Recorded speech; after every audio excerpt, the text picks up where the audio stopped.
Hello friends, welcome to Pebbles. நான் இன்னைக்கு செய்ய போறது வெஜிடபிள் பிரியாணி. ரொம்ப சுலபமா பண்ணலாம். அதாவது எலக்ட்ரிக் ரைஸ் குக்கர்ல தான் செய்ய போறோம்.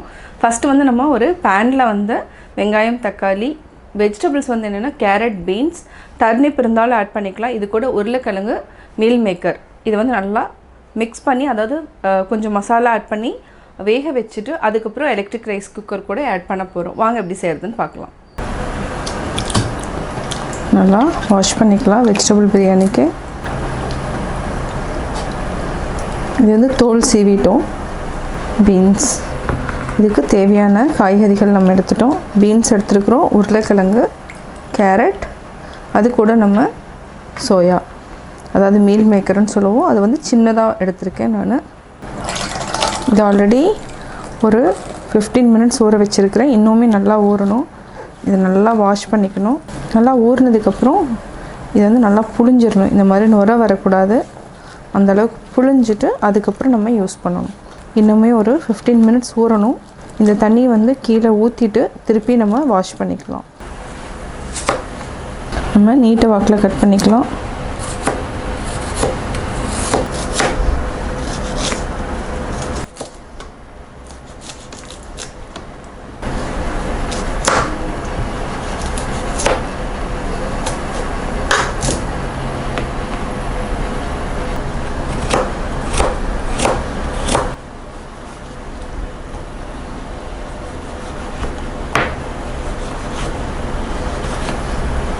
நம்ம வெஜிடபிள்ஸ் எல்லாமே கட் பண்ணி வச்சிட்டோம். நம்ம இன்றைக்கி செய்ய போகிறது வந்து எலக்ட்ரிக் ரைஸ் குக்கரில்.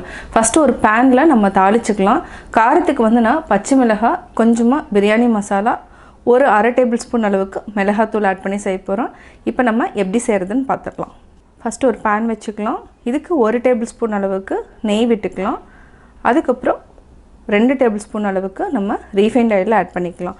இது கூட பட்டை, ஒரு துண்டு, 3 லவங்கம், ஒரு நட்சத்திர மொக்கு, பிரிஞ்சி இலை, 3 ஏலக்காய். இது வந்து நல்லா தாளிச்சிட்டு அதுக்கப்புறம் நம்ம வெங்காயத்தை ஆட் பண்ணிக்கலாம். நல்லா காஞ்சிடுச்சு, அதாவது இந்த வாசம் வந்து எண்ணெயில் நல்லா இறங்கிடுச்சு. இப்போ நம்ம வெங்காயம் போட்டுக்கலாம். பொன்னிறமாகிற வரைக்கும் நல்லா வதக்கிக்கணும். அப்போ தான் வந்து பிரியாணியோட டேஸ்ட் வந்து தூக்கலாக இருக்கும்.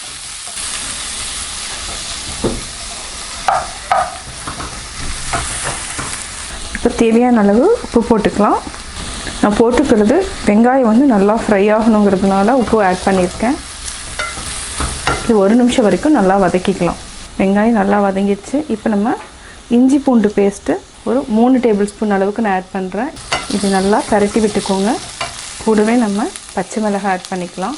இதில் ரொம்ப காரம் இல்லை. பச்சை வாசம் போகிற வரைக்கும் நல்லா வதக்கிக்கலாம்.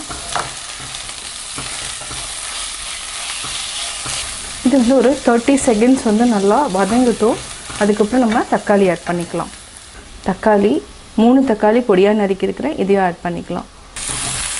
எண்ணெய் பிரிஞ்சு வர அளவுக்கு நல்லா வதக்கிக்கணும். இஞ்சி பூண்டு பேஸ்ட் வந்து எப்போவுமே நம்ம போட்டோன்னா இந்த மாதிரி தீஞ்சு போயிருக்கும். பட் இதை நல்லா மிக்ஸ் பண்ணி விடுங்க. டேஸ்ட் நல்லாயிருக்கும். தக்காளிலேயே தண்ணி விடும். நல்லா வதக்கிட்டே இருக்கலாம். கை விடாமல் வதக்குங்க. இது ஒரு 2 நிமிஷம் வரைக்கும் நல்லா சிம்மில் வச்சுட்டு வதக்கிக்கலாம்.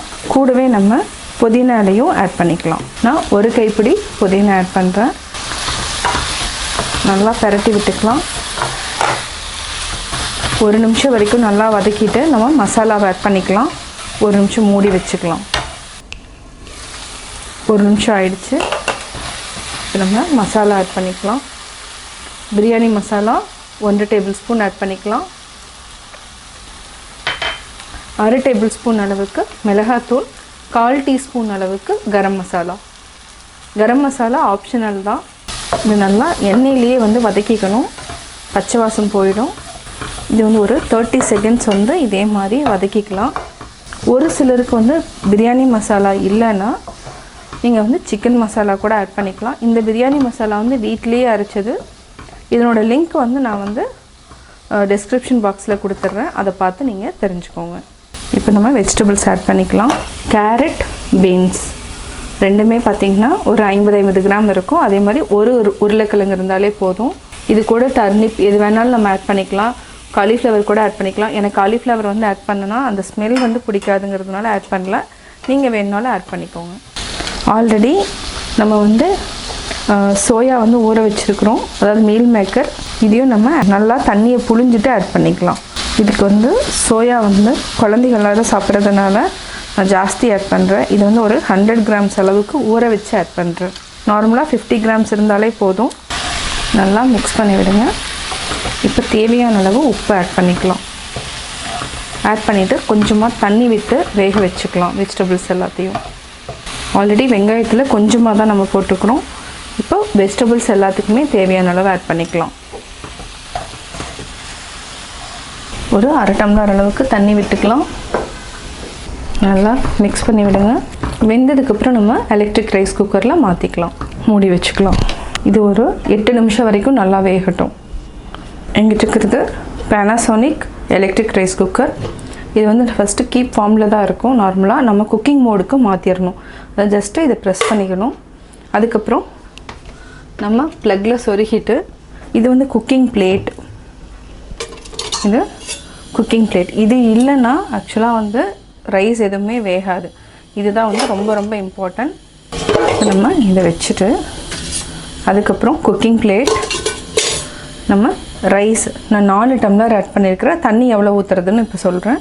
இதை அப்படியே நம்ம ஆட் பண்ணிக்கலாம்.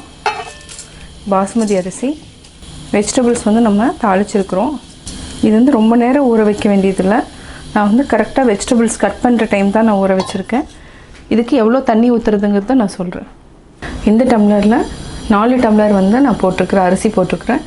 நார்மலாக பார்த்தோன்னா அரிசியில் வந்து நம்ம 1:3 ஊற்றுவாங்க பழைய அரிசியாக இருந்ததுன்னா. இந்த அரிசிக்கு வந்து பாசுமதி அரிசிக்கு எப்போவுமே நம்ம வந்து 1:2 அப்படிங்கிறத எடுத்துக்கூடாது. நம்ம வந்து 1.5 டம்ளர் அளவுக்கு கம்மியாக தான் ஊற்றணும். அதை 4 டம்ளருக்கு 8 ஊற்றுறதுக்கு பதிலாக 6 ஊற்றினாலே போதும். இப்போ நான் அளந்து ஊற்றுறேன். 1 2 3 4 5 6 6 ஊற்றினாலே போதும். ஏன்னா நம்ம ஆல்ரெடி வந்து வெஜிடபிள்ஸில் ஒரு அரை டம்ளர் தண்ணி இருக்குது. அந்த அளவுக்கு இது 6 டம்ளர் ஊற்றினாலே போதும். இதை வந்து ஃபஸ்ட்டு நம்ம வெந்துட்டுருக்கட்டும். அதுக்கப்புறம் நம்ம பேன்லேருந்து எடுத்து இதில் மாற்றிக்கலாம். இப்போ நான் குக்கிங் மோடுக்கு போட்டுறேன். ஆன் பண்ணியாச்சு. இப்போ குக்கிங் மோடுக்கு வந்துருச்சு. இதுக்கு தேவையான அளவு நம்ம உப்பு ஆட் பண்ணிக்கலாம். நான் வெஜிடபிள்ஸ்க்கு மட்டும்தான் ஆட் பண்ணியிருக்கிறேன். இதுக்கு ஒரு 1/2 டேபிள் ஸ்பூன் அளவுக்கு ஆட் பண்ணிக்கலாம். தேவைன்னா ஆட் பண்ணிக்கலாம். அதுக்கப்புறம் மூடி வச்சிடலாம். இது ஒரு 5 மினிட்ஸ்லேயே நம்ம அந்த வெஜிடபிள்ஸ் வெந்துருச்சுன்னா இது கூட மிக்ஸ் பண்ணிக்கலாம். நம்ம ஒரு 1/2 டேபிள் ஸ்பூன் அளவுக்கு இந்த அரிசியில் வந்து ஒட்டாமல் வரணுங்கிறதுனால இதில் வந்து நம்ம நெய் விட்டுக்கலாம். இப்போ நெய் விட்டுக்கலாம்.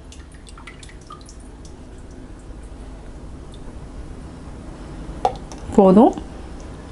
இதை நல்லா மிக்ஸ் பண்ணி விடுங்க.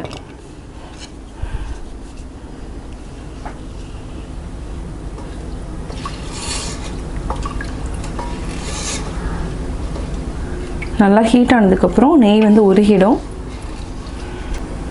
அதுக்கப்புறம் நம்ம மிக்ஸ் பண்ணிக்கலாம். கொஞ்சம் நேரம் மூடி வச்சுக்கலாம். 4 நிமிஷம் ஆயிருக்கு. இன்னும் ஒரு 2 நிமிஷம் வரைக்கும் நல்லா வெஜிடபிள்ஸ் வேகட்டும். அதுக்கப்புறம் ரைஸ் குக்கரில் மாற்றிக்கலாம். 8 மினிட்ஸ் ஆயிடுச்சு. வெஜிடபிள்ஸ் நல்லா வெந்துடுச்சு. இப்போ நம்ம எலக்ட்ரிக் ரைஸ் குக்கரில் மாற்றிக்கலாம். ஆஃப் பண்ணிடலாம். இதிலிருந்து நான் கொஞ்சமாக தண்ணி எடுத்து வச்சுருக்கிறேன். ஏன்னா அந்த பேனை வந்து கழுவுறப்போ ஏன்னா தண்ணியினோட அளவு வந்து கரெக்டாக இருக்கணும். அந்த பேனில் இருக்கிற மசாலாவும் இந்த தண்ணியை மிக்ஸ் பண்ணி இதுக்குள்ளே ஆட் பண்ணிக்கலாம். இதை அப்படியே மிக்ஸ் பண்ணிடலாம். நல்லா கலக்கி விடுங்க. இது வந்து குக்கிங் வந்து எப்படின்னா கீப் ஃபார்முக்கு வந்ததுக்கப்புறம் அதே வந்து ஆட்டோமேட்டிக்காக ஆஃப் ஆயிரும். இப்போ ஆல்ரெடி நம்ம தண்ணி எடுத்து வச்சுருக்கிறோம். இதையும் ஆட் பண்ணிக்கலாம். இதுலேயே இந்த மசாலா நிறையா இருக்கும். நல்லா மிக்ஸ் பண்ணி விடுங்க. அவ்வளோதான். நம்ம அதே தண்ணி அதே மெஷர்மெண்ட் வந்து மாறல, அதே அளவு இருக்குது. இப்போ நம்ம மூடி வச்சிடலாம். மூடி வச்சதுக்கப்புறம் கீப் வார்ம் மோடுக்கு வந்துருச்சுன்னா ரெடி ஆகிடுச்சுன்னு அர்த்தம். நம்ம அதுக்கப்புறம் ஒரு 10 மினிட்ஸ்க்கு அப்புறம் நம்ம எடுத்து சர்வ் பண்ணிக்கலாம். இப்போது வெஜிடபிள் பிரியாணி ரெடி ஆகிடுச்சு. கீப் வார்ம் வந்துருச்சுனாவே பிரியாணி ரெடி ஆகிடுச்சு. ஓப்பன் பண்ணி பார்க்கலாம். பார்த்தீங்கன்னா சூப்பராக ரெடி ஆகிடுச்சு. இது வந்து சூடாக சர்வ் பண்ணலாம். நல்லா கலரி விட்டுக்கோங்க. அவ்வளோதான். இதுக்கு தயிர் பச்சடி வச்சு சாப்பிட்லாம். நான் வெஜிடபிள் பிரியாணி எப்படி செஞ்சேங்கிறத பார்த்தீங்க. கட்டாயம் உங்களுக்கு இந்த வீடியோ பிடிச்சிருக்கும். இந்த வீடியோ பிடிச்சதுன்னா லைக் பண்ணுங்கள், ஷேர் பண்ணுங்கள், கமெண்ட் பண்ணுங்கள். மறக்காமல் பெபிள்ஸ் தமிழ் சேனலையும் கோபி சுதா சேனலையும் சப்ஸ்கிரைப் பண்ணுங்கள்.